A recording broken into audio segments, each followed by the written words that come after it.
Bienvenidos a SciWell Podcast, el lugar donde exploramos todo el potencial de las carreras científicas.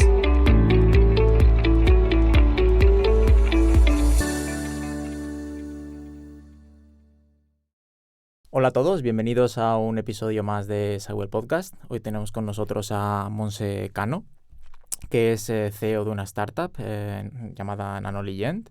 Tiene más de 20 años de experiencia en industria farmacéutica y ha trabajado sobre todo en ensayo preclínico, también clínico.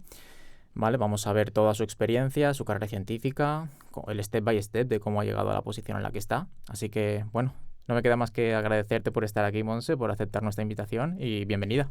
Gracias. Bienvenida. Gracias a vosotros. Pues vamos a empezar con la pregunta que siempre hacemos a todos nuestros invitados, que es que si tú tuvieses que explicar a qué te dedicas a una persona que no está relacionada con el sector farmacéutico, incluso que no esté relacionado con el ámbito científico, ¿cómo lo definirías tú misma? Bueno, realmente en NanoLegend desde NanoLegend es fácil porque lo que estamos es desarrollando un fármaco contra el cáncer. Con lo cual, siempre que alguien me pide qué haces, dices esto y lo entienden, ¿no? Pero creo que es, bueno, va más allá, ¿no? Porque también hemos cogido, en NanoLegend salimos de la universidad y vamos a desarrollar una tecnología fruto de muchos años de investigación académica y la intención es llevar esa tecnología hasta un producto que llegue a paciente, ¿no? Y esto es lo que estamos haciendo realmente en NanoLegend. Muy bien. Luego entraremos sobre esto más porque para saber exactamente qué consiste. Sí, porque es muy interesante. Remontándote un poco a los orígenes, cuando decidiste estudiar una carrera de grado, ¿qué fue lo que te motivó a estudiar una carrera en ciencias? Vale. Yo desde siempre había querido ser médico. O sea, yo iba para medicina, siempre, toda la vida. A mí cuando me decían desde pequeña, ¿tú qué quieres hacer? Yo quiero hacer medicina. A lo largo de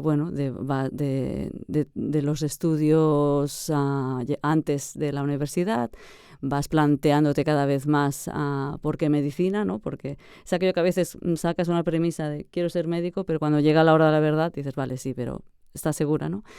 Y lo que pasó es que en los 2 últimos años previos a la universidad tuve una experiencia súper buena en química, me encantó la química, tuve un profesor de química muy bueno, que además yo tuve un cambio de instituto y tal, y venía de una experiencia de un profesor como más antiguo y tal, y bueno, realmente fue como un descubrimiento de decir, ostras, esto me gusta mucho, ¿no? Y la aproximación a la química, al pensar, y en aquellos años también hacíamos visitas, cuando decías quiero ser médico, pues hacíamos visitas a hospitales, con doctores, hablando y tal. Y realmente es cuando me planteé, ¿no? Realmente ¿es esta la profesión? Claro, porque realmente la química como que no te la habías planteado nunca porque ni sabías que existía, ¿no? Y bueno, ahí fue cuando hice el cambio, ¿no? Y pensé, bueno, voy a probar la química porque creo que me gusta y si no, siempre tengo tiempo a irme a medicina, ¿no? Porque puede ser una entrada. Y así empecé, así me fui a la Universidad de Química, a la Facultad de Química y empecé las ciencias. Muy bien. Y bueno, un poco hablando de, como hemos entrado ya un poco en la trayectoria, estudiaste química en la Universidad de Barcelona. Luego también en tu currículum, por lo que he podido ver, estudiaste un posgrado también en química orgánica. Bueno, es la especialización. Vale, te especializaste en química orgánica y luego también fuiste a Estados Unidos, estuviste en California. Sí. ¿Cómo fue esta transición, más o menos, para...? Sí. Bueno, yo estudié química, me especialicé en química orgánica, después hice la tesina en la Universidad de Barcelona, en la Facultad de Química, y decidí hacer el doctorado, pero quería salir, no quería quedarme en la misma facultad, con lo cual estuve buscando doctorados fuera y al final lo hice en el CSIC, también de Barcelona, y estuve en una estancia de 3 meses durante el doctorado en Estados Unidos. A partir de la tesis decidí hacer el postdoc y ahí ya sí que, bueno, creo que bueno, ya había decidido que no quería, digamos, la carrera académica, sino que me quería dirigir más a la parte industrial, y por eso el postdoc lo intenté buscar en alguna colaboración con industria. Y bueno, después de casi un año buscando, ¿no? Y aplicando a distintos anuncios y demás, pues tuve la suerte de tener la oferta de este postdoc a colaboración GSK con la Universidad de Cambridge. GSK tenía un laboratorio en el Departamento de Química de la Facultad de la University of Cambridge, y estuve allí 2 años en colaboración. Tenía una parte en el mismo laboratorio de GSK y también en el laboratorio, un laboratorio académico que colaboraba con GSK. Bueno, para mí era importante tener esta visión ya de la parte más empresarial, y a partir del postdoc, ya cuando volví a España, decidí, bueno, buscar trabajo en la farmacéutica. Qué bien. Sí, a nosotros la transición, esta academia-industria, es algo que nos interesa mucho. Uh-huh. Y me pregunto qué desafíos te encontraste al intentar hacer esta transición. Bueno, yo creo que bueno, bueno, como comentábamos antes, ¿no? Un poco, desde la universidad estás muy bien preparado en lo que es la parte académica, ¿no? Pero toda la parte empresarial se desconoce mucho, y más en la época en que había menos información quizá en la parte empresarial, y realmente cuando empiezas, ¿no? Te das cuenta de que te falta mucho conocimiento de cómo está organizada la empresa, qué roles hay, dónde puedes, dónde tu formación o tus inquietudes, ¿no? se pueden desarrollar mejor, porque al final la formación es la básica, ¿no? Pero es cómo tú te desarrollas profesionalmente, dónde quieres ir a parar profesionalmente, ¿no? Y realmente este es el desafío es llegar a conocer la cultura empresarial, ¿no? Y las posiciones a las que puedes optar dentro de una empresa, que en el fondo creo que cuando sales de la carrera vas tú mentalmente muy encasillada, ¿no? Decir, no, yo soy química, por tanto mi posición, ¿no? laboral será en un laboratorio de química, ¿no? Pero creo que las opciones son mucho más amplias, y eso es lo que te permite crecer. Realmente, por lo que has estado comentando, tu transición de academia a industria fue cuando decidiste hacer este postdoc en GSK. Uh-huh. ¿Cómo lograste acceder a él? ¿Por contactos? ¿Fue porque tú aplicaste a la posición que estaba abierta? Uh-huh. ¿Cómo fue este proceso? No, sí, yo me pasé como un año, no, realmente no hubieron contactos, me pasé un año buscando ofertas de postdoc internacional que vinieran de la industria. O sea, y de hecho te diré que cuando recibí esta oferta, la confirmación de esta oferta, ya había decidido que no me iba al extranjero, porque el proceso, bueno, es largo, ¿no? Y bueno, me invitaron a las entrevistas y todo, y muy bien, pero realmente cuando veías que no lograbas, ¿no? el objetivo, pues ya estabas diciendo, bueno, pues igual me puedo, ¿no? Hagamos otra cosa, ¿no? O sea que no, fue un proceso de búsqueda personal, ¿no? De qué es lo que quiero hacer, y yo creo que hoy en día aún es mucho más fácil, ¿no? Buscar ofertas en el extranjero. Sí, yo creo que es súper importante salir al extranjero. Personal y profesionalmente. Te da una visión mucho más amplia. Sí, amplias perspectivas y demás. Sí. Y una vez dentro de este puesto, de este postdoc, ya en un entorno más empresarial, ¿qué contrastes o qué cosas encontraste diferentes respecto a lo que venías viviendo dentro de la academia? No sé si recuerdas algunos elementos o cosas que te hayan llamado la atención. Claro, aquí quizá la parte más empresarial fue cuando empecé en Ferré, pero sí, para mí el contraste en el postdoc era porque estaba conviviendo la parte académica con la parte industrial, pues realmente veías muy, muy claramente las diferencias, ¿no? El ambiente en el laboratorio académico era era muy bueno, era súper enriquecedor en lo que es la parte, ¿no?, de conocimiento, investigación pura y demás. En la parte industrial, en el laboratorio industrial veías que tu investigación tiene que tener unos objetivos muy claros y no hay tanto tiempo o no hay tanto interés en el conocimiento básico, ¿no? De alguna manera. Es decir, bueno, si cumples, si llegas al objetivo que tenía tu experimentación, pues ya es suficiente, ¿no? No hace falta darle más vueltas de alguna manera, ¿no? Esta es el cambio un poco de enfoque, de ir más a qué es a dónde queremos llegar, ¿no? Muy bien. En este caso hemos estado hablando de que tú en un punto decidiste que la academia no era tu sitio y decidiste hacer esta transición haciendo este postdoc, pero en este punto sí que estabas en empresa, pero aún mantenías un trabajo que era a nivel experimental. Sí. En este punto tú a esto no renunciaste todavía, Uh-huh.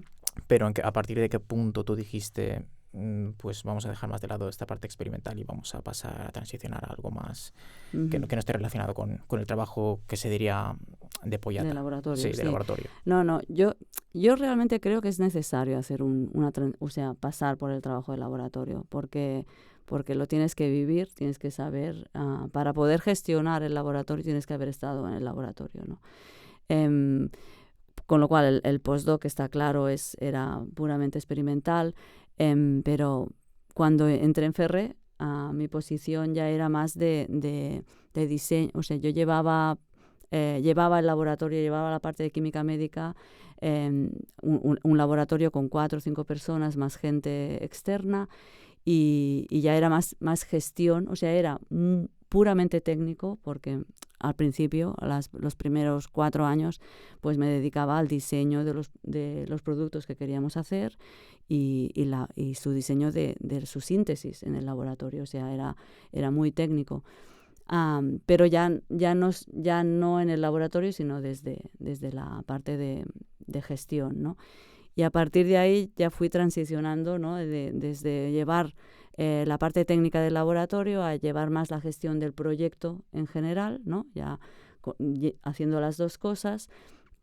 Y ahí es cuando empiezas a decir, vale, hay muchas más cosas que la parte técnica, o sea, que la parte técnica en la que yo soy especialista, ¿no? Porque estamos hablando de que tú eres químico o bioquímico o lo que sea, tú eres especialista en eso, pero eso no quiere decir que no puedas gestionar un montón de tareas científicas que no serás capaz de hacerlas tú en el laboratorio, pero sí que las puedes entender lo suficiente como para gestionarlas, ¿no? Para saber qué es lo importante y poder llegar a resolver el problema que haya en el proyecto.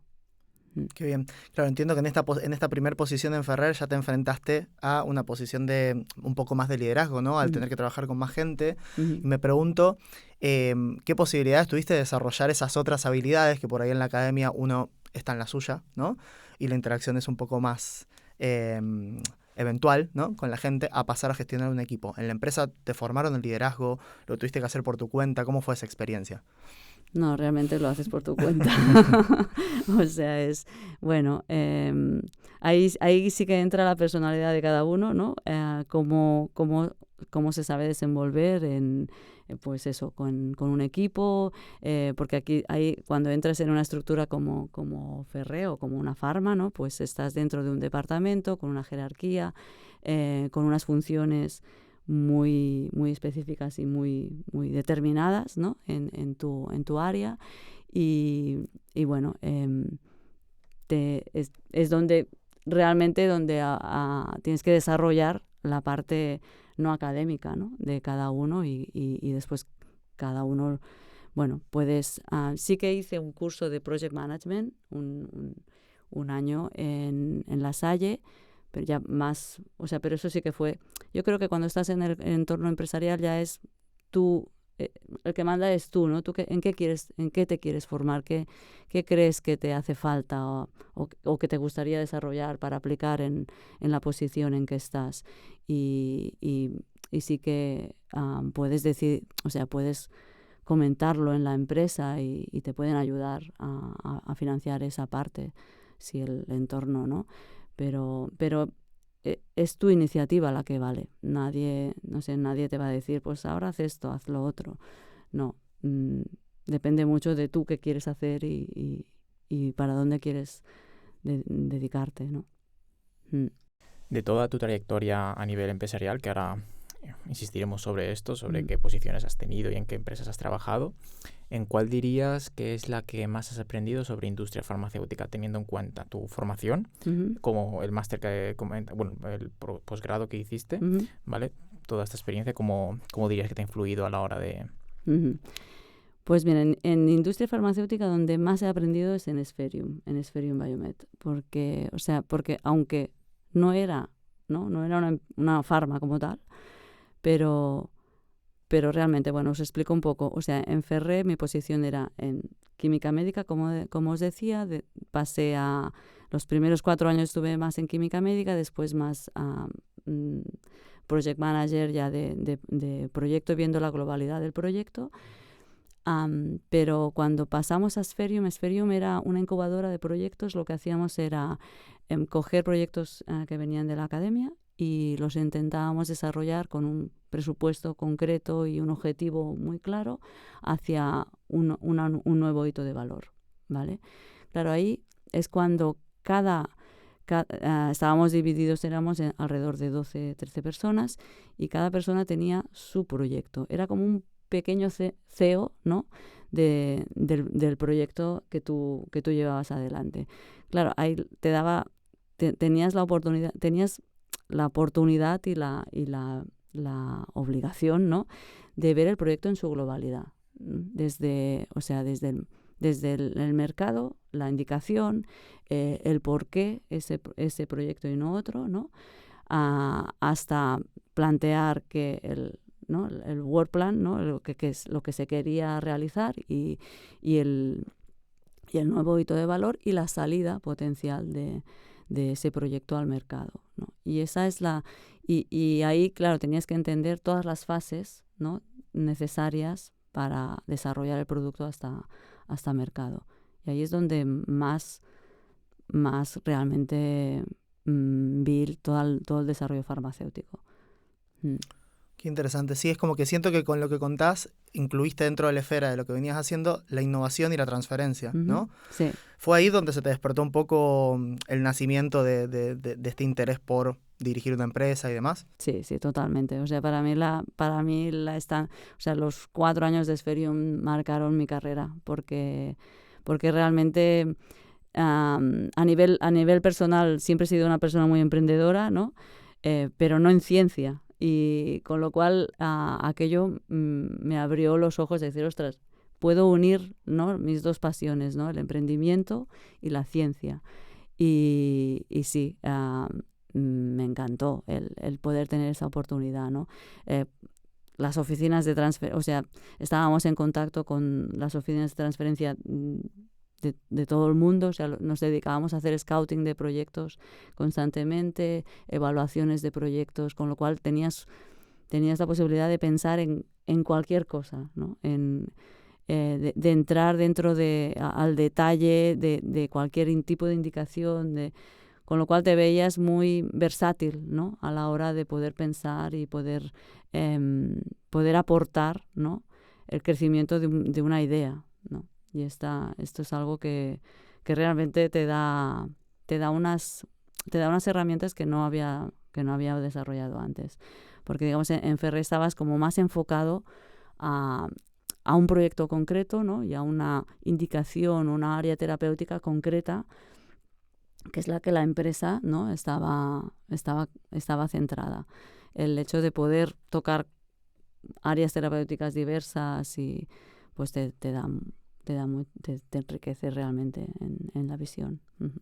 Es muy interesante lo que comentas sobre la experiencia que obtuviste en Esferium Biomed. Te quería preguntar acerca de esta empresa. Los proyectos, ¿tú tenías libertad para seleccionar los que más te interesaban o tenías unos proyectos fijos sobre los que tú tenías que elegir? ¿Cómo era este proceso más o menos? Era parte del proceso en Esferium era seleccionar a qué proyectos queríamos invertir. Vale. Y de hecho yo estuve estábamos organizados, aparte de tener tu proyecto propio, pues había parte de gente que nos dedicábamos al scouting, ¿no? A revisar proyectos y después había todo un checklist de cada, pasábamos una revisión, ¿no? De por qué este proyecto y por qué no el otro, y después se decidía internamente con la dirección de Spherium. Pero era era un ambiente muy startupero, ¿no? De que te permitía desarrollarte todo lo que tú quisieras. Te podías involucrar, yo creo, dependía mucho de ti, ¿no? Si te involucrabas más, podías llegar a... O sea, uno de los proyectos que llevé, pues fui como sola a ver a los originadores. Era un proyecto que salió de la Universidad de Polonia y claro, pues el tener la oportunidad, ¿no? De ir hasta Polonia sola a hablar con ellos, a hablar del proyecto, ¿no? A hablar de la ciencia, pues era súper motivador. Qué bien, la verdad que suena muy bien. Me pregunto, se me vienen muchas preguntas a la cabeza, pero la primera es, en este scouting o selección de proyectos, ¿podrías decirnos qué elementos, 2, 3, 4 cositas claves les hacían decir este proyecto sí? O por el contrario, si te es más fácil contestarme estas 2 o 3 cositas, este proyecto no. No, sí, realmente lo primero es, bueno, hay varias cosas, ¿no? Lo primero es la indicación, era entender en qué indicación y que esa solución terapéutica o esa tecnología o el producto, ¿no? Que se estaba evaluando, qué aportaba, ¿no? Respecto a lo que ya había, ¿no? Ese posicionamiento del producto, de decir, bueno, este producto que es súper innovador y distinto, ¿qué diferenciación tiene respecto a lo que ya hay en clínica y qué aporta, ¿no? Tiene que aportar algo, tiene que cubrir una necesidad que no está cubierta con lo que hay en el mercado, ¿no? Esto era lo primero, la necesidad. O sea, lo primero era identificar el unmet need y ver si el producto que se planteaba desarrollar, ¿no? Cubría esa necesidad no cubierta. Esa sería la primera premisa. Y la segunda era si nosotros podíamos realmente qué podíamos aportar, ¿no? A qué granito de arena le podíamos, con nuestros recursos, con un presupuesto limitado, ¿no? Hasta qué hito de valor, ¿no? ¿Cuál era el siguiente hito de valor al cual podíamos llegar con los recursos que teníamos? Si eso era posible, pues era un proyecto que merecía la pena invertir. Porque en el fondo íbamos invirtiendo, ¿no?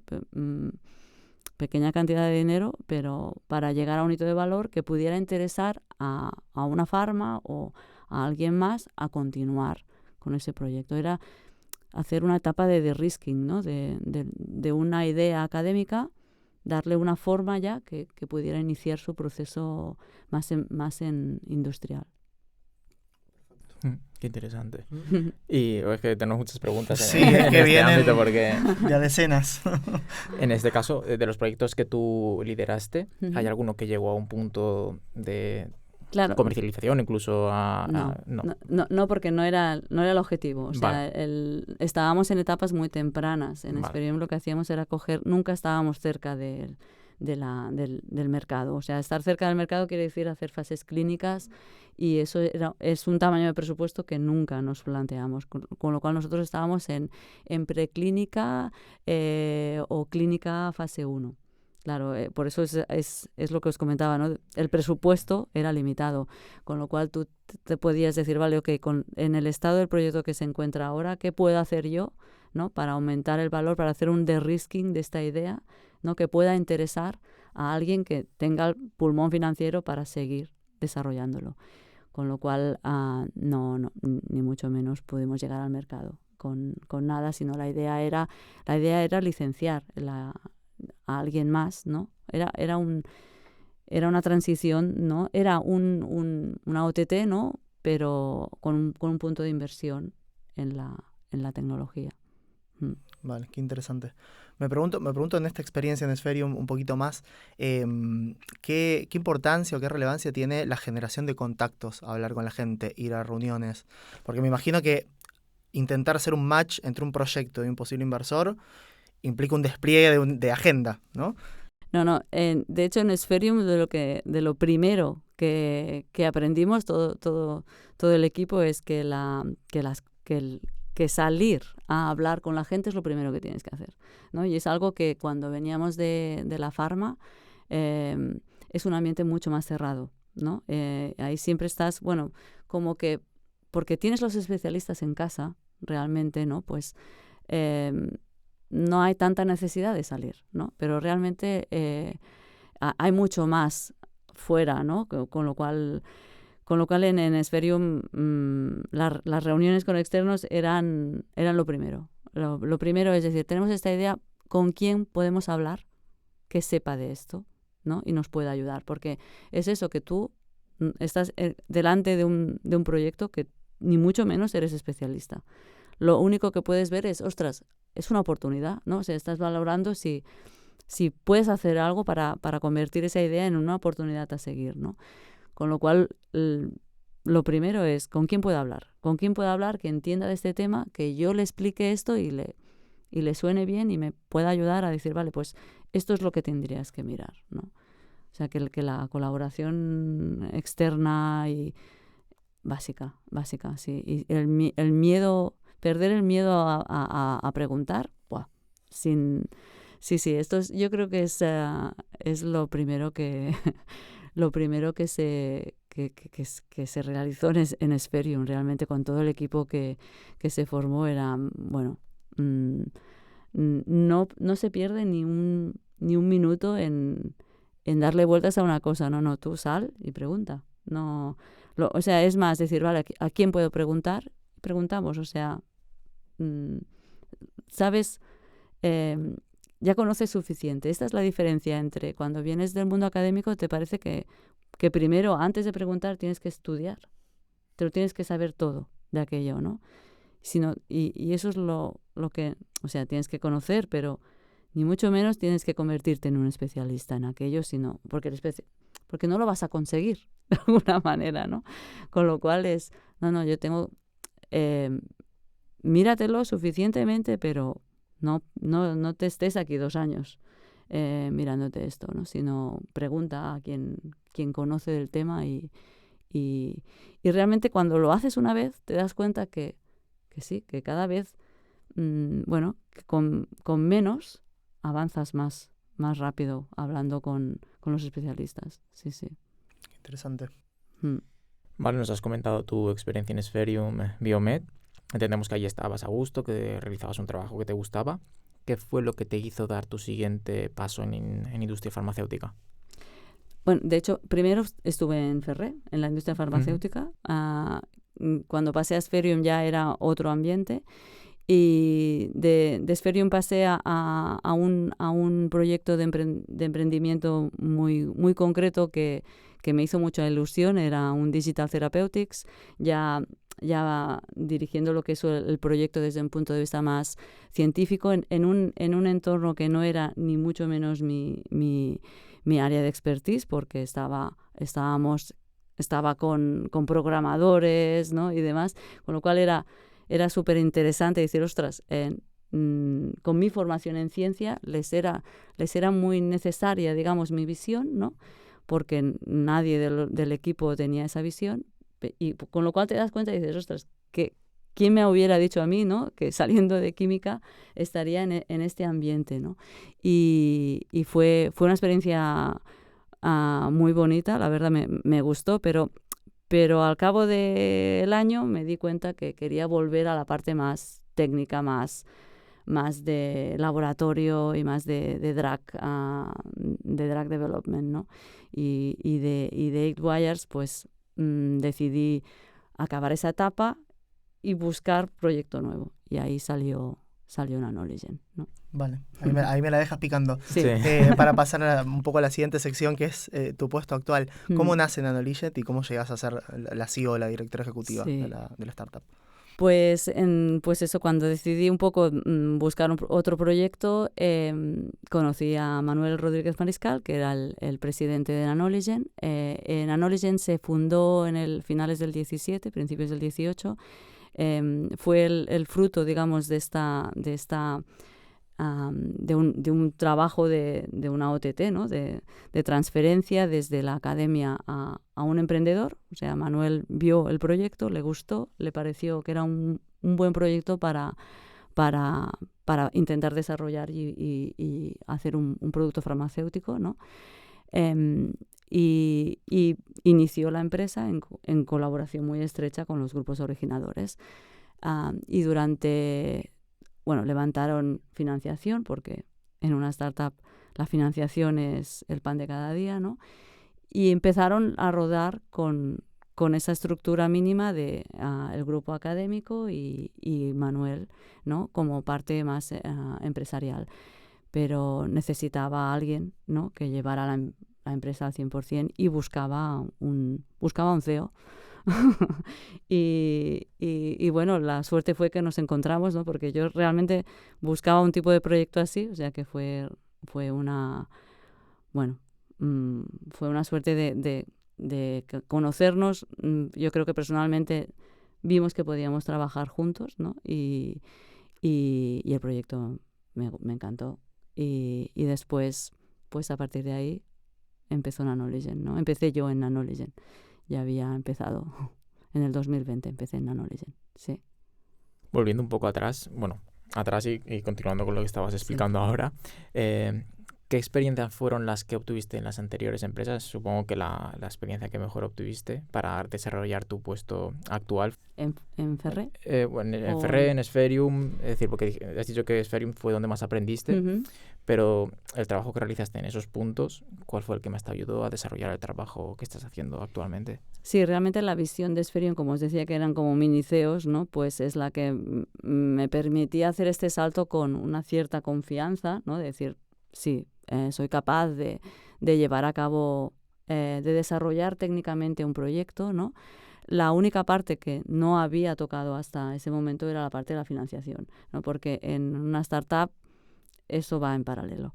Y ese era el reto realmente. O sea, para mí me daba seguridad el tema de que técnicamente conocía todas las partes necesarias para todo el proceso, ¿no? Desde la idea hasta poder llegar a la fase clínica, ¿no?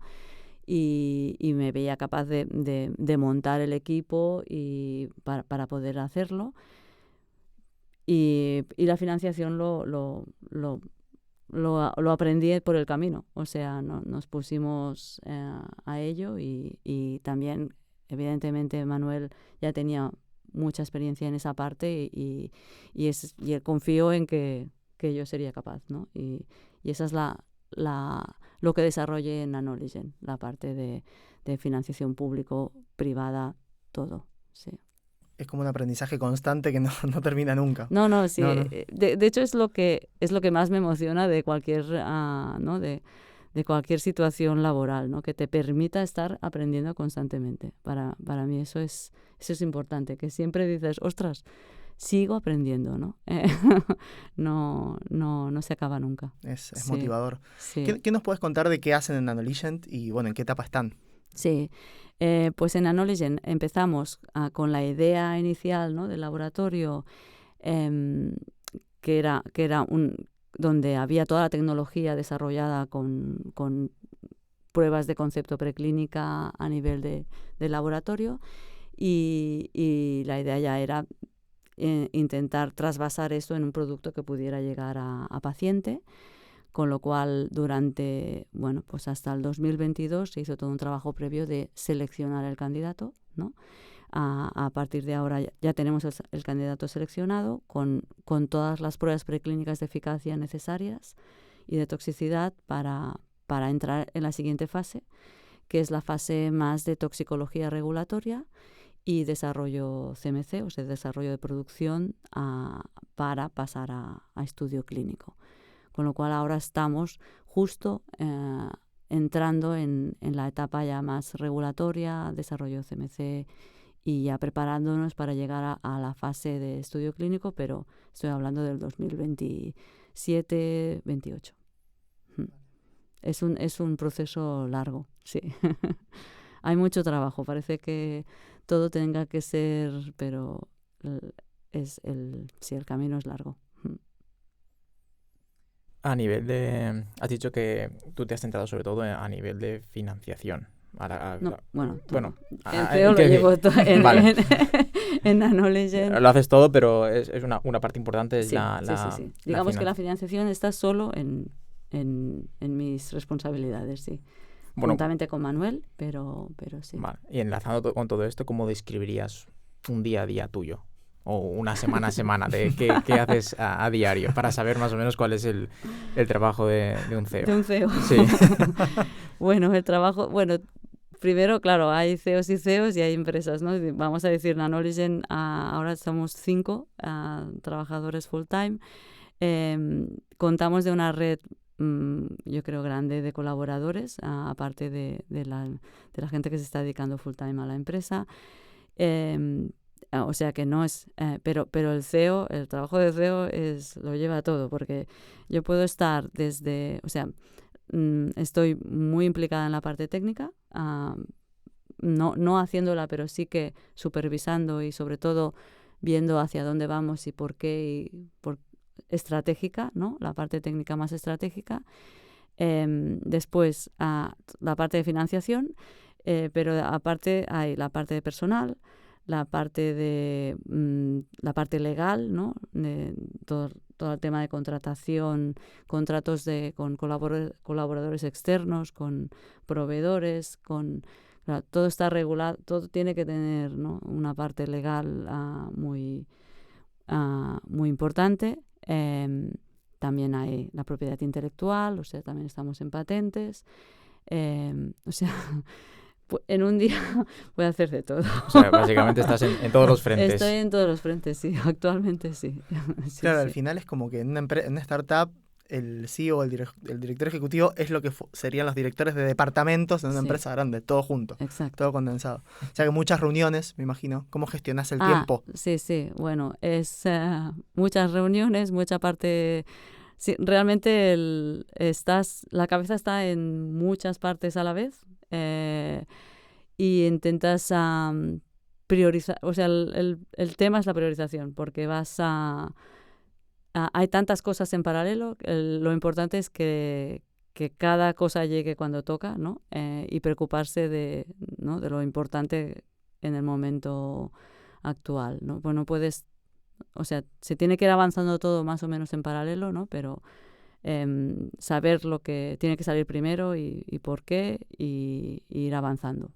No entrar en un bucle de intentarlo hacer todo en paralelo pero no avanzar nada, ¿no? Eso es importante. Decir, vale, ahora me focalizo en esto.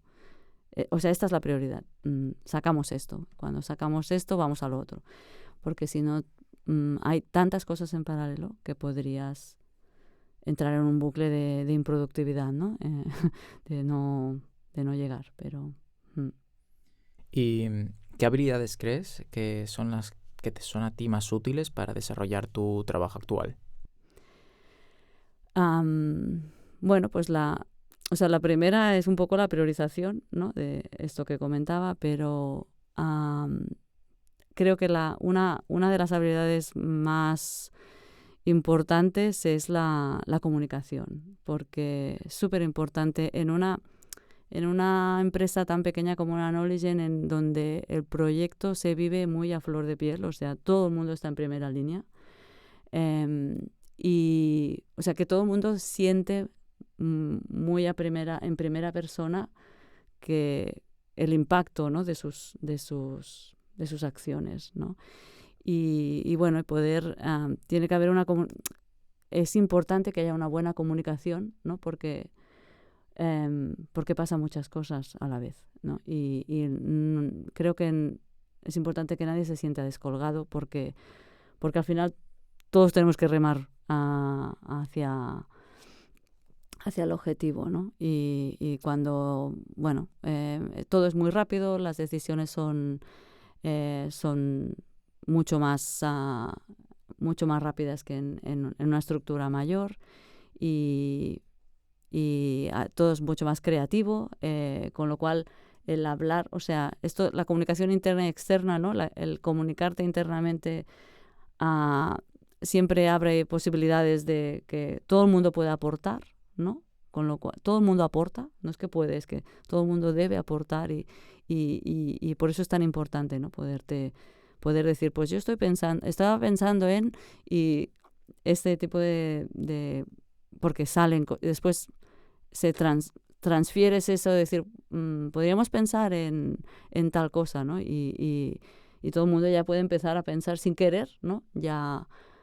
Pues mira, es que todos estamos expuestos, ¿no? a lo que estamos haciendo y pues todo el mundo puede leer en cualquier momento algo que dices, ostras, mira, el otro día Monse dijo esto y mira esto de aquí y tal, y eso es muy importante. Por lo tanto, yo creo que poder hablar ahí estamos, nosotros intentamos comunicar todo del proyecto semanalmente y intentar ir transfiriendo el conocimiento desde la parte que está más en la parte de producción del producto con la parte que está más en la preclínica, pues poder ir hablando todos de todo, ¿no?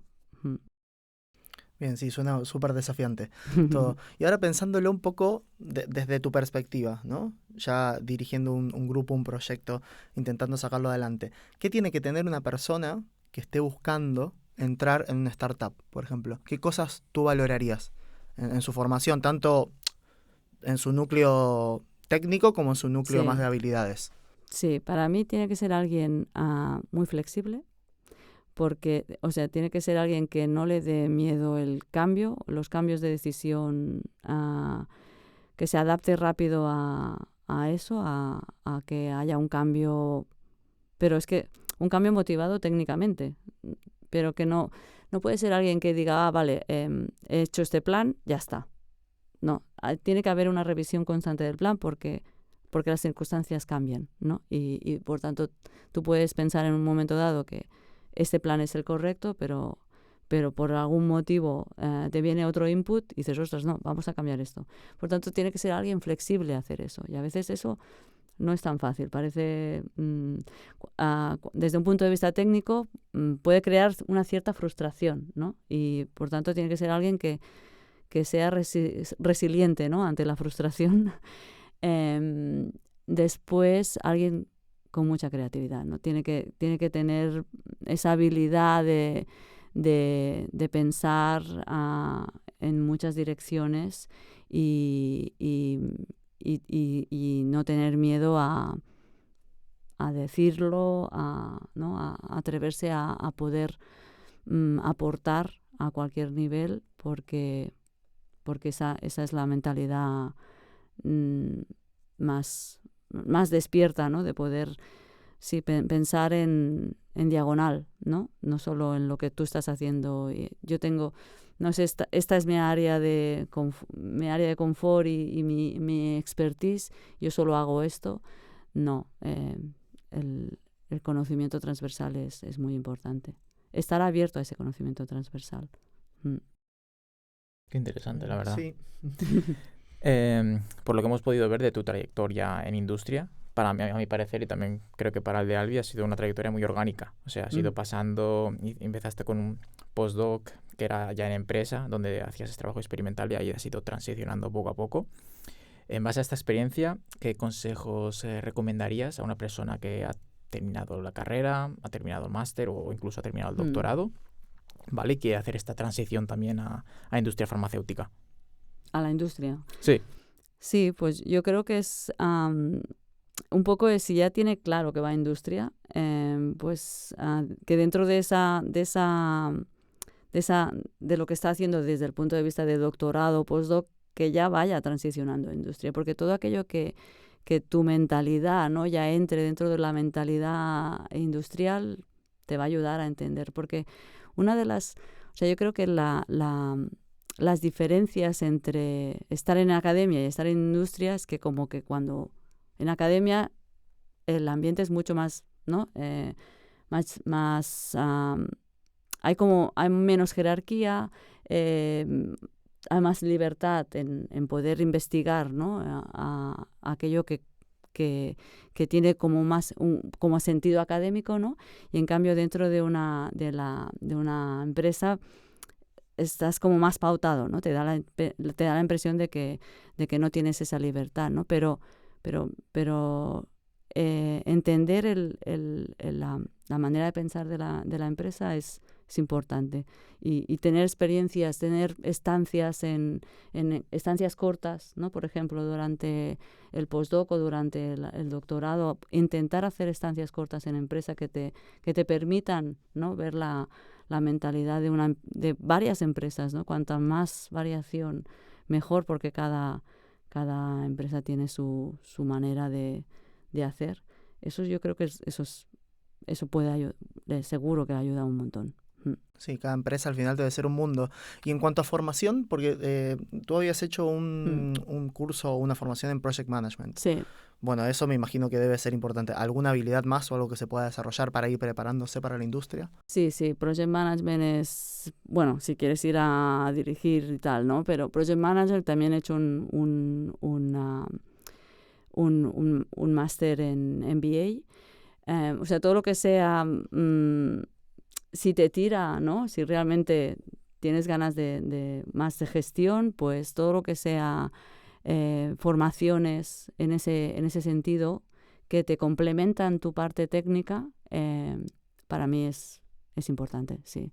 Te tiene que llamar, decir, no, bueno, porque la parte técnica ya la tienes, ¿no? O sea, realmente yo cuando cojo un artículo científico, ¿no? Y además de química, es como, madre mía, qué fácil es leer esto, ¿no? Porque normalmente estás leyendo cosas que no están dentro de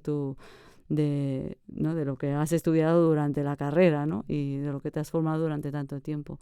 O sea, con lo cual toda esa formación en gestión es importante, sí. Antes has comentado que estás en todos los frentes. A la hora de selección de personal, ¿también eres tú quien selecciona a la persona que va a ocupar X puesto? Sí. Sí. Y bueno, relacionado con esta pregunta, con tema de entrevistas, ¿qué cosas has visto en gente que te ha hecho rechazarla de inicio? ¿O qué habilidades has visto que no te han gustado a nivel de habilidades de recursos humanos que tú has obtenido? ¿Qué es lo que has visto? Eso es realmente es un tema de feelings, ¿no? A veces cuando hablas con gente, porque en un grupo tan pequeño como Nanoligent es súper importante que el equipo, ¿no? se entienda y que no hayan... Y al final es ver si la persona con quien estás hablando no sé, funcionaría dentro del equipo, ¿no? Y... Pues yo no creo que haya algo que digas, ostras, o sea, a mí me gusta mucho la gente que es muy sencilla, ¿no? Que honesta, clara, directa, alguien que no da vueltas, que se te comunica fácil. Para mí, bueno, voy a lo de la comunicación, ¿no? Para mí si veo que me entiendo, ¿no? que podemos hablar, que la persona coge la confianza, porque al final somos una estructura súper plana. La comunicación conmigo, con todo el equipo es, bueno, para mí yo siempre lo digo, ¿no? Por favor, no, aquí no hay jerarquías, ¿no? Todos, yo tengo más responsabilidades tengo más temas que tocar, pero no. Y para mí esa es la que hace que dices, vale, aparte de la parte técnica, o sea, importante la parte técnica que busques, ¿no? Pero a nivel personal, pues eso, que veas una persona que puede, o sea, que se mueve bien, que puede hablar bien, que se puede comunicar bien con gente de fuera, que la ves bien, bueno, con ganas. Con ganas, sí. Exacto, con ganas de hacer otras cosas, que sí, este tipo de manera de hacer poco poco encasillado, ¿no? Y muy flexible. Bien, sí, un poco de la mano de las cosas que sí buscan. Exacto. Qué bien. Si le pudieras hablar un poco a la Monse que decidió hacer esta transición hace unos años, ¿qué le dirías? No sé, a lo mejor le dirías, haz esto antes o no sé. Es más introspectiva la pregunta. Sí. Sí. Claro, realmente es que es un camino largo, porque es que no... o sea, si yo... O sea, en Ferré estuve 11 años. O sea, con 11 años es mucho tiempo donde la Monse va cambiando ya, ¿no? Y ya va viendo por dónde quiere ir, qué necesidades. O sea, de hecho, yo en Ferré, durante los primeros años, quise estudiar otra carrera. O sea, aún me tiraba la parte académica, ¿no? O sea, y empecé a hacer bioquímica. Después ya vi, vale, ok, ya está. No dejamos la parte más técnica, vamos a la parte más de gestión, ¿no? Dices, vale, me quiero formar más en gestión. O sea, yo lo que le diría no sé si qué Monse habla con qué Monse, pero lo importante es que te escuches. O sea, que te vayas escuchando, qué es lo que te pide el cuerpo, ¿no? Dentro del ámbito laboral, ¿no? Dices, vale, esto que estoy haciendo me gusta, pero, ostras, pues me gustaría más, o sea, me gustaría crecer a esa dirección. ¿Qué tengo que hacer, ¿no? Para poder crecer ahí. Y si te escuchas, pues intentar, ¿no? Ir haciendo, no quedarte estancado. Si realmente lo que quieres no es quedarte estancado, estancado. Es que a veces parece que dices, no, es que si no te mueves, no, todas las opciones son válidas, ¿eh? O sea que a mí me parece genial que si tú estás bien haciendo un trabajo técnico y te encanta tu trabajo técnico, ya está bien, ¿eh? No es necesario que todo el mundo, ¿no? tenga inquietudes de gestión, ni mucho menos. Pero sí que creo que lo importante es que escuches tus inquietudes, ¿no? Y les des respuesta para irte y que salgas un poco de la zona de confort, que esa es la que siempre nos tiene más atados, ¿no? Porque bueno, estás ahí, no, yo no sé. Y realmente sabemos mucho más de lo que nos creemos muchas veces. Hay muchas cosas que a veces nos dan miedo y cuando uno las hace dice, era esto. Era esto, sí, exactamente, sí. Sí. Solo lo tienes que hacer la primera vez y después ya estás. Ya lo has hecho. Ya tienes la experiencia. Bien, bueno. Pues ya, en principio ya estaríamos. ¿Sí? Bueno, muy, muy interesante todo. No sé, Monse, si nos quieres contar dónde la gente o alguien que nos esté mirando te pueda contactar, te pueda escribir. Sí, yo, estoy en el LinkedIn, que me busquen. Tenemos también página de LinkedIn de Nanoligen. Ningún problema, que me contacten a través de Nanoligen, la página web y el LinkedIn, y ahí sí. No. Tengo la bandeja de entrada muy saturada, pero pero sí que intentamos dar respuesta. Perfecto. Vale, sí. Muchas gracias, Monse, por esta entrevista. Esperamos que la hayas pasado bien. Súper. Vale. Súper interesante. Bueno, para todos los oyentes y los que nos miran por YouTube, nos vemos en el próximo episodio de SciWell. Muchas gracias. Hasta luego. Hasta luego. Gracias. Esto fue SciWell Podcast. Los esperamos en el próximo episodio.